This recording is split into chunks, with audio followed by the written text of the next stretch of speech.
নমস্কার। আজকের প্রতিবেদন আমাদের আঙ্গারগড়িয়া পঞ্চায়েতের সমস্ত আইসিডিএস ওয়ার্কাররা আমাদের সুপারভাইজার দিদিকে ফেয়ারওয়েল জানাচ্ছেন, তারই একটা দৃশ্য আপনাদের সামনে তুলে ধরার চেষ্টা করছি। তো আমাদের উদ্বোধনী সঙ্গীত শুরু হয়ে গেছে। উদ্বোধনী সঙ্গীত চলুন শুনে।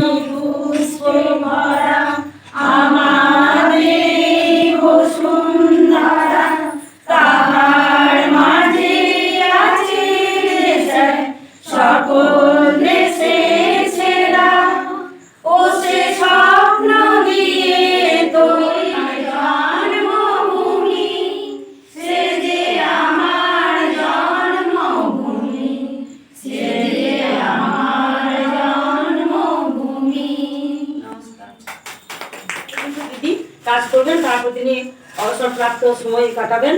তো সেই জন্য আমরা যে আয়োজনটা করেছি, সবাই মিলে আমরা সবাই বড় যেন আমরা সবাই মিলে সুন্দরভাবে যেন অনুষ্ঠানটা পরিপূর্ণভাবে যেন আমরা করতে পারি, এইটুকুই আমার। এখন আমরা বরণ করে নিচ্ছি আমাদের আইসিডিএস সুপারভাইজার নুরাঙ্গেজ খাতুন মহাশয়াকে।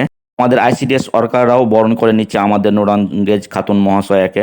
তারই দৃশ্য আপনাদের সামনে তুলে ধরার চেষ্টা করছি। তো চলুন দেখে নেওয়া যাক, তার একটা দৃশ্য আপনাদের সামনে তুলে ধরার চেষ্টা করছি। সুপারভাইজার দিদি অন্তরা দিদি এবার দিদি ফুলের তোড়া দিয়ে বরণ করে নিচ্ছে।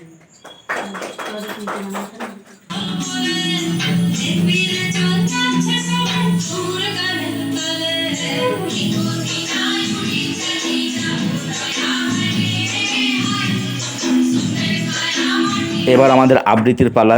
দিদির কাছ থেকে সবাই আশীর্বাদ নিয়ে আবৃত্তি শুরু করছে। জাল ছেদিয়া ভাবিতেছিলেন উঠি কিনা উঠি, অন্ধ তামস গেছে কিনা ছুটি, রুদ্র নয়ন মেলি কিনা মেলি, তন্দা জরিমা মাজিয়া।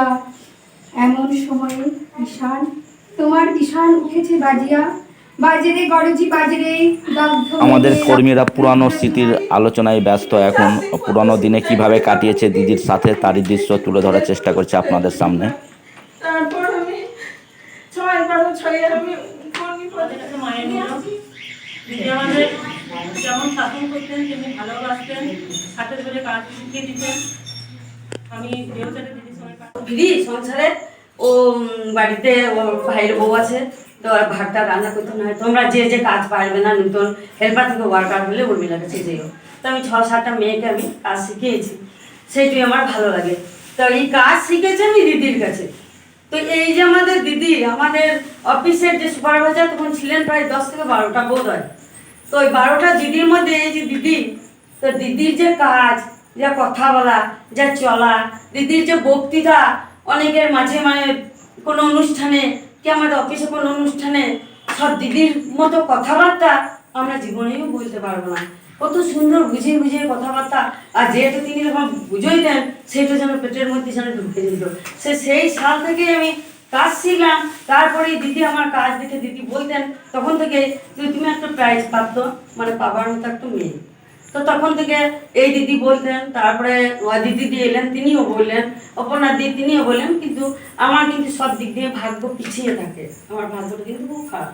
আমাদের আইসিডিএস কর্মীরা বিভিন্ন উপহার সাথে নিয়ে এসেছিল, তার একটা দৃশ্য আপনাদের সামনে তুলে ধরার চেষ্টা করছি।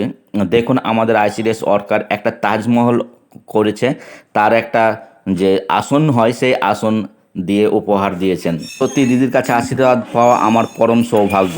আমি যেটা দেখেছি দিদির মধ্যে সব থেকে আমার ভালো গুণ যেটা আমি দেখেছি, যে কথা যেটা বলতে হবে আমি পিছনে গিয়ে কথা বলবো, সেটা কিন্তু আমি দিদির মধ্যে পাইনি।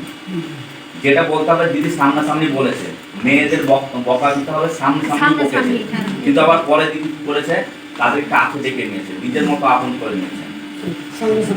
আমি এইটা দিদির মধ্যে অনেক জায়গায় দেখেছি। আবার আমরা দেখেছি আইসিডিএস সেন্টারে খুব গন্ডগোল হচ্ছে কোনো একটা জায়গায়, তথ্য এলো, দিদির সঙ্গে সঙ্গে এমনভাবে হ্যান্ডেলিং করেছেন যে ওই আইসিডিএস কর্মীকে বুঝতেই দেন, দিদি পিছন থেকে দিদি পুরো সাপোর্ট করে গেছে। আমি কিছুই বলতে পারবো না দিদির জন্য। দিদির মতন কেউ হয়। দিদি প্রথম থেকে আমাকে প্রচুর সহযোগিতা করেছে। আমরা এবার একটা নারী কেন্দ্রিক বক্তব্য শুনবো বা আবৃত্তি শুনবো উমা মণ্ডলের কাছ থেকে। আপনাদের ভালো লাগবে, শুনুন নারী কেন্দ্রিক বক্তৃতা বা আবৃত্তি। নারীর পিছু পিছু বাপের ঘরে লক্ষ্মী আমি, স্বামীর ঘরে অন্নপূর্ণা, ছেলের ঘরে জননী আমি, আমি ছাড়া সংসার অসম্পূর্ণা। আমার থেকে আপন করতে আর কি কেউ পারে?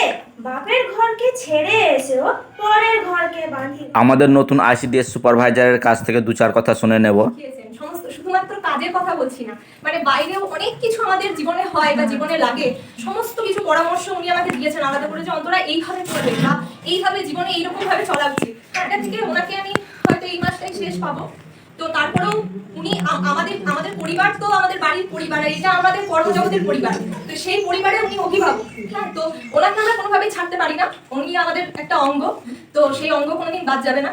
হ্যাঁ, তো ওনাকে আমি ফোন করে করে যে কোনো টাইমে ফোন করতাম, দিদি এটা কি করবো, এটা কি করা উচিত, সঙ্গে সঙ্গে কোনো সময় ডিস্টার্ব হতেন না, বিরক্ত হতেন না, আমি অসময়েও ফোন করেছি।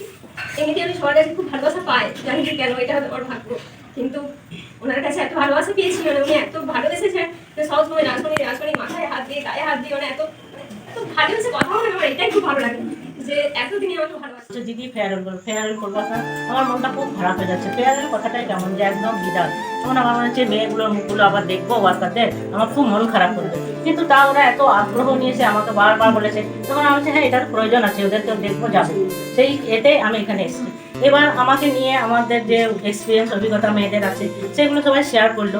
আমি 97 সালে মহাবরেশ্বর 1 থেকে যখন আসি, আমাকে এই আঙ্গারবাড়ি অঞ্চলটা দেওয়া হয়েছিল, তার সঙ্গে ভাড়কাটা। তো তখন আমি যাদের দেখেছিলাম, তারপরে আমি অন্য অঞ্চলে থেকে চলে গেছি।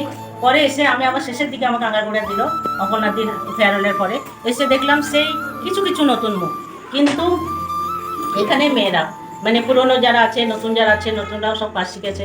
পুরনো যারা ছিল যেমন ওই জ্যোৎস্না পাল, তাহলে উর্মিলা মণ্ডল, এরা তো জ্যোৎস্না পাল শরীরটা এরকম হয়ে গেল, খুব কষ্ট লাগে যেদিনে ওকে আমি দেখি, মানে কি ধরনের কাজ করতো। তখন আমাদের টিএইচআর ছিল, টেক হোম রেশন, মানে ওই মা বাচ্চারা আসতো, আসে লাইন করে দিতাম। তো কোন সেন্টার বাসটা?